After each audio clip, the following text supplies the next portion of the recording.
아무것도 존재하지 않는 공의 에너지 상태에서는 어떠한 경험도 할 수 없습니다.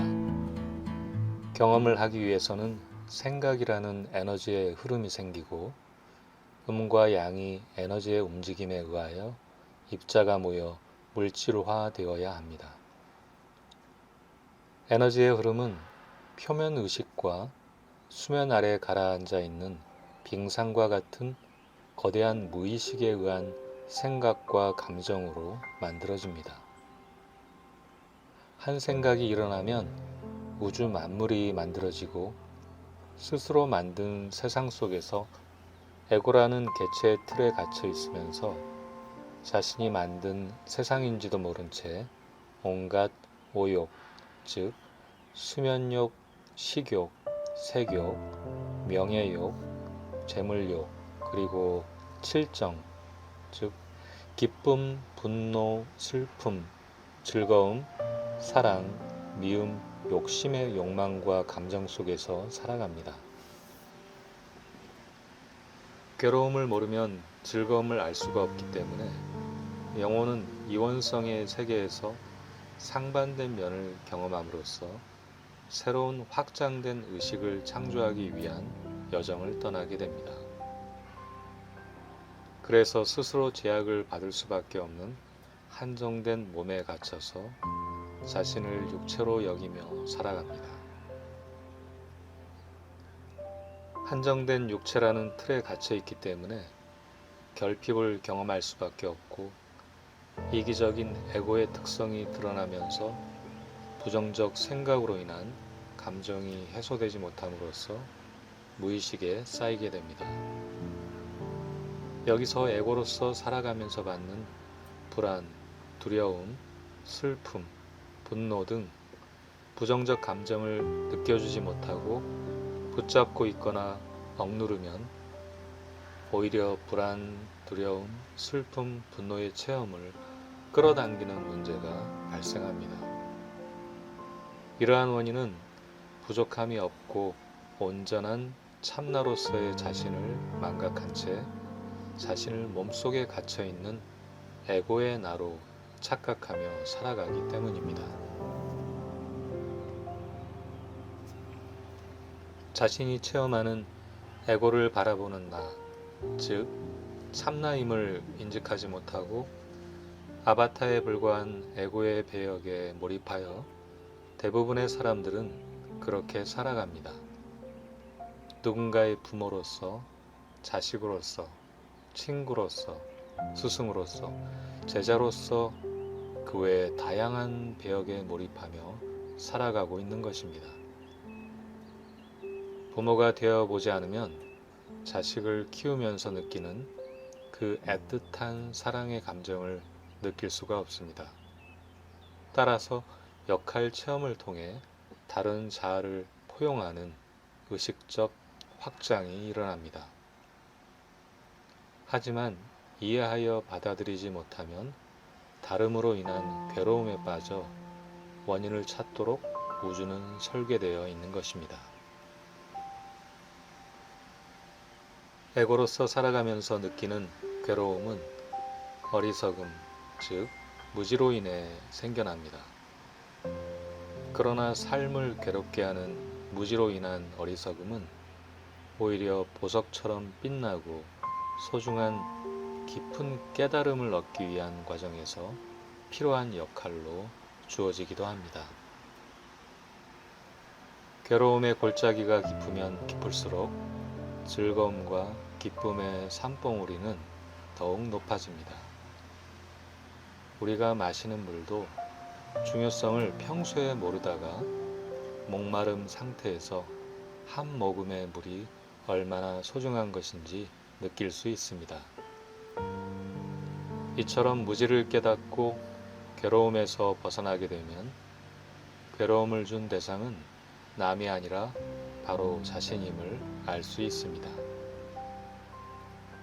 조연 역할을 하는 사람들은 자신이 생각과 감정을 투사한 거울로서의 역할을 하고 있을 뿐입니다.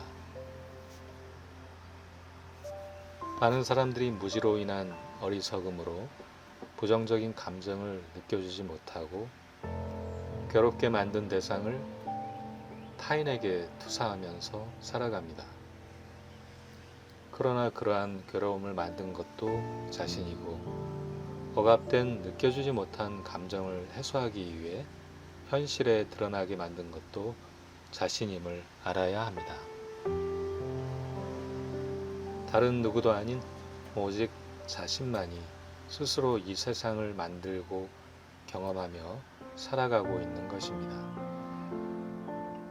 불교에서 말하는 색즉시공, 공즉시색, 이 말은 우리가 체험하는 현실 속의 사물들은 모두 자신의 생각 속에서 만들어진 것이고 실체가 없는 것이라는 것을 알려줍니다. 한 생각이 일어나면서 빛으로 된 에너지가 입자가 응축된 물질을 만드는 작용을 하지만 집착하지 않고 생각을 흘려보내면 물질이 아닌 파동의 형태인 에너지 상태로 남게 됩니다. 감정을 느껴주며 흘려보내지 않고 해소되지 않은 채로 붙잡고 있으면 무의식 아래로 쌓이게 됩니다. 그리고 다시 때가 되면 올라와 괴로운 상황을 만들게 되는데, 이처럼 괴로움의 원인이 무지로 인해 받아들이지 못한 감정에 대한 집착임을 알고 감정을 직면하며 느껴주면 자연스레 없어지게 됩니다. 여기서 감정을 느껴주는 것은 에고가 아니라 거울을 보듯이 에고를 바라보는 의식인 참나입니다. 사랑으로 가득 찬 절대의식인 참나의 상태로 에고의 감정을 바라보고 느껴주는 것입니다. 참나의 상태에서는 좋고 싫음에 대한 분별이 없고 평온하고 청정한 무조건적인 사랑의 절대의식으로 존재합니다. 어리석음으로 인해 감정 해소를 하지 못해 다양한 부정적 감정의 가면을 쓰고 나타난 어린아이와 같은 에고를 참나의 상태에서 따뜻하게 감싸주면 비로소 갇혀있던 에너지가 풀려서 흘러가게 됩니다.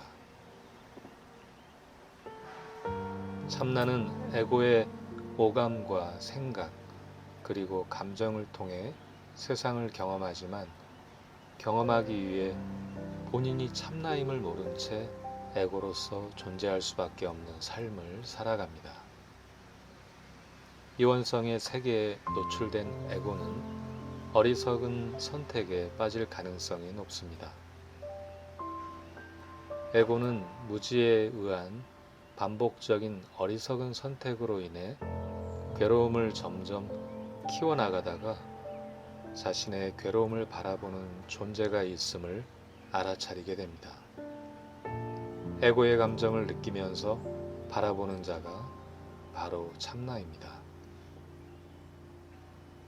결국 자신 뜻대로 되지 않는 극한 상황에 직면하면 가면을 내려놓게 되고 그 순간 절대의식인 참나가 드러나게 됩니다. 포근하고 안락한 집을 떠나 여행을 하는 것은 새로운 창조적 현실을 경험하고 싶기 때문입니다. 마찬가지로 온전한 참나의 상태에서 결핍된 에고의 상태를 경험하게 되는 것 또한 새로운 창조적 현실을 경험하기 위함입니다. 여행은 온갖 즐거움과 괴로움이 상존합니다. 에고 또한 즐거움과 괴로움을 반복하며 삶을 살아갑니다. 여행의 끝은 집으로 돌아가는 것이라면 에고의 체험의 끝은 결국 참나로 돌아가는 것입니다. 그러나 포근하고 안락한 고향의 집은 공간적으로 정해져 있는 것은 아닙니다. 여행을 하는 과정에서 집과 같이 포근한 장소를 찾을 수 있듯이 에고의 체험 중에도 참나를 경험할 수 있는 순간은 언제든 열려 있는 것입니다. 여행을 통해 처음 접해보는 것을 통해 오감으로 받아들이고 생각과 감정을 느끼며 이전과는 다른 모습으로 새롭게 변화하게 됩니다. 이처럼 참나의 상태에서도 생각과 감정이 일어나는 것을 알아채고 느껴주며 이해하고 감싸 안으면 에너지가 정화됨으로써 이전과는 다른 영적 성장을 이룰 수 있는 것입니다.